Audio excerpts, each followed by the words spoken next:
May problema ka ba sa pagbabudget? Nahihirapan ka bang pagkasyahin ang sweldo mo?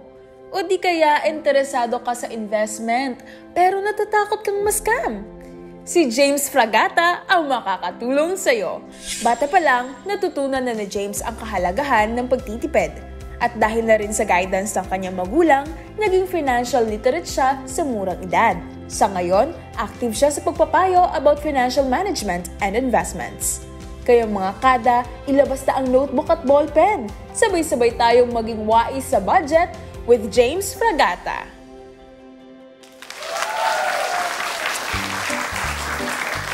Welcome to Kada Umaga, James. Nako, bilib naman ako sa'yo. Kasi ikaw, sabi ko nga kanina, ikaw yata yung bukod-tanging Pilipino na maaga pa lang marunong na ng financial literacy. Eto, kailangan nating pag-aralan at usisain yan dahil marami talaga tayong mga kadang hirap mag-budget. Pero bago po tayo magsimula, first of all, ano ba ang sikreto sa successful na pagbabudget? Okay. One word lang talaga, no, which is disiplina talaga, no. Kaya simple lang siya sabihin, pero hindi siya madali talaga na gawin. Pero once na ma-achieve mo yung disiplina na yun, na mag-stick sa budget, kung ano po yung sinulat natin before natin makuha yung unang sweldo natin, then that's the time po na mauulit natin siya and mag-i-stick tayo dun sa budget. Ano yung unang sinulat? Meaning? Sinulat meaning na ito po yung before tayo sumweldo, isusulat na natin sa papel or kung ano man po yung ginagamit natin, maybe cellphone, ganyan. So isusulat na natin ano po ba yung kikitain natin, susweldohin natin, and then lista din natin how much po yung mga ginagastos natin na pang-araw-araw natin. Okay. Sa pagbabudget ba, ano yung importante? Ano dapat yung pinaprioritize? Okay. Unang-una po no, is itong day-to-day na activities natin. So, ano-ano ba itong mga to? Yung mga, syempre, kung nag-renta tayo ng bahay, yung renta, yung bayad sa kuryente, tubig, mga ganyan. Tapos, of course, yung mga, kung magulang tayo, yung mga tuition ng anak natin. Tapos, after nun, isusulat natin ano po ba yung kaya natin na i-save.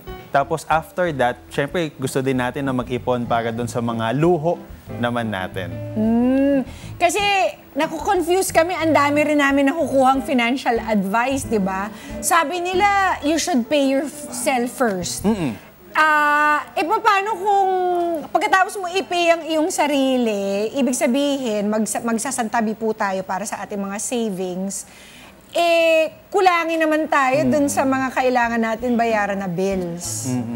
Okay. So, yung suggestion ko po sa mga ganyan no, is that pagkalista natin ng mga day-to-day expenses natin, tingnan natin doon ano po ba yung kaya natin na ibawas, ganyan, no? So, titingnan natin siya and see kung meron tayong mababawasan or malilesen doon sa mga gastusin natin. And syempre, hindi naman natin kaya na sagad-sagarin yung sarili natin. Baka hindi na tayo kumain naman nun. So that's the time po na titingin naman tayo ng ibang paraan para kumita naman tayo, para madagdagan yung pera na dumadating sa atin. Oo. Alam niyo ba mga kada, itong si James, 7 years ng financial advisor at college pa lang siya, meron na siya sarili niyang negosyo.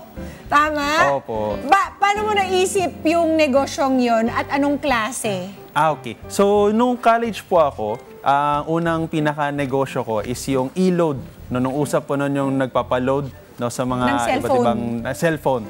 Ganyan. So, ginagawa po since sa college kasi dati, parang bumababa pa yung mga kaibigan ko, yung mga ka-orgmate ko before, no, para lang magpa-load. So, parang tinatamad sila. So, ginagawa po nila is mini-message na lang nila ako para hindi na nila kailangan bumaba pa sa classroom nila.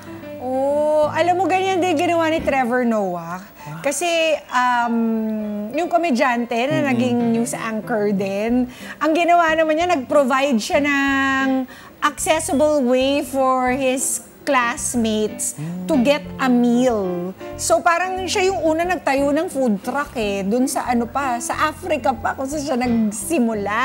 Wow. So, in starting a negosyo, ano ba yung magandang pagsimulaan. Like, yung idea, saan tayo hahango ng idea para mag-umpisa ng negosyo? Katulad mo, nakita mo, nag-observe ka ng mga behavior ng mga classmates mo. So, swak, di ba? Yes, patok na patok yung negosyong naisip mo.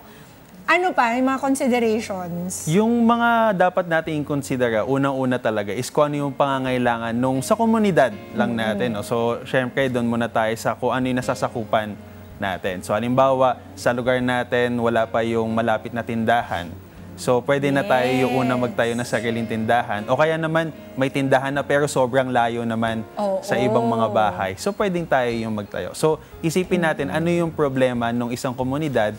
And from there, makaisip tayo kung ano yung konsepto. Yun na nga. Parang Trevor Noah business model. Yes. Inilapit lang niya yung mga meals para mas convenient dun sa mga kaklase niya. Tama po. At sa ganung paraan, naging popular din siya sa school.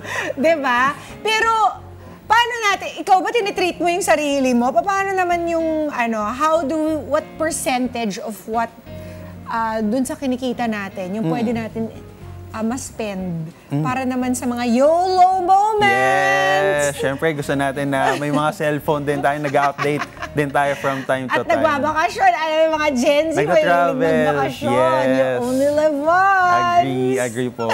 So, yung mga ganun po, no, bali, siyempre, ayaw naman natin na i-deprive, no, or yung iano yung sarili natin na hindi makapag-travel. Yes. So, dapat set aside din tayo ng kung kaya na 20% ng kinikita natin. No? So, yung 20% iniipon natin para sa long term natin. And then, yung 20% naman is para dun sa mga leisure, kumbaga, or yung mga travel, or yung in the future makabili tayo ng phone. No? So that maramdaman din natin yung kinikita natin. Pwede naman. Oo. Dapat ba sinusulat natin ang bawat gastos natin? Yes. Para at the end of the month, hindi tayo nagtataka saan na napunta. Yes. Yung pala, mga 10 milk tea pala yung nainom natin sa isang linggo. Yes. Or nag-high-end coffee tayo sa isang paborito nating coffee shop.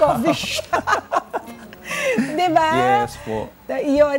Marami tayong nababalita ang nakaka-catfish, nasa-scam, na mga kada natin. Yes. Bakit ikaw hindi ka nabibiktima ng ganun, James? Okay. Ang sikreto po dyan, or yung unang dapat natin gawin bago natin pasukin nung kahit anong investment or negosyo, is talagang mag-research muna tayo. No? So, buti na lang na sa tinatawag na tayo na information age ngayon, kung saan isang type lang natin sa social media, no, kaya sa internet, lalabas na agad yung mga impormasyon na hinahanap natin. So, yung mga impormasyon na yun, nahanap lang tayo kung alon doon yung tinatawag na legit or legitimate. Tapos, yun po, makakapag-research na tayo kung okay ba yung investment. Legit naman yung mahanap natin sa internet. Yung iba Legit ba yung is hindi. Merong iba na hindi. Kasi pero baka may mga mamaya reliable makatanggap din. ka dyan ng, pag tinype up mo yun, baka mamaya makita mo yung mga testimonials. Yes. Di parang na network marketing ka na. Agree. Doon nga nabibiktima yung ibang mga kada natin, di ba? Dahil Tama. sa mga testimonials sa mga kakilala nilang kumita na, tapos bandang huli.